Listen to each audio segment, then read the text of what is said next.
Now, why is fire so important? The reason fire is so important is captured in Ezekiel chapter 28 from verse 13 to verse 18. The Bible began to reveal to us about one of the cherubims that existed in the heavens. Because before Adam was, there was a prince that lived in Eden. The Eden God planted was not the first Eden that existed.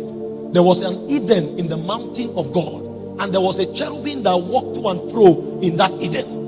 Before Adam was created, there was a prince that God gave the responsibility to rule the visible realm, and that prince understood the business of Eden before Adam was created. That's why he didn't need the permission of Adam to enter Eden. He knows how Eden works because he had been in Eden before.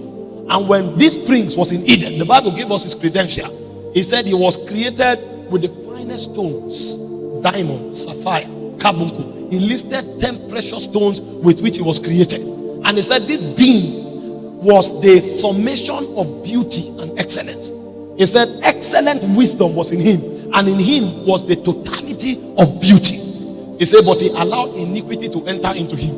And when God began to judge him, God said, I will cause fire to come out from within you and to consume you. So the judgment of God on that dark prince that have become the ruler of the world was the judgment of fire. He said, I will cause the fire that is within you to burn you to ashes. So the only thing that prince cannot withstand is the appearance of fire.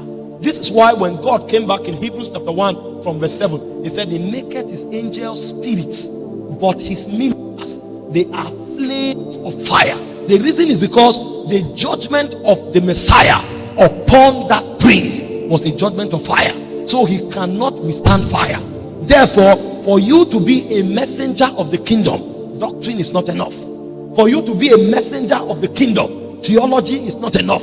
For you to be a messenger of the kingdom, character is not enough. You must go back to the verdict that was passed upon that prince. And the verdict that was passed upon him is that I will cause the fire that is within you to burn you to ashes. So whenever he sees a creature of fire, even before speaking, he runs away.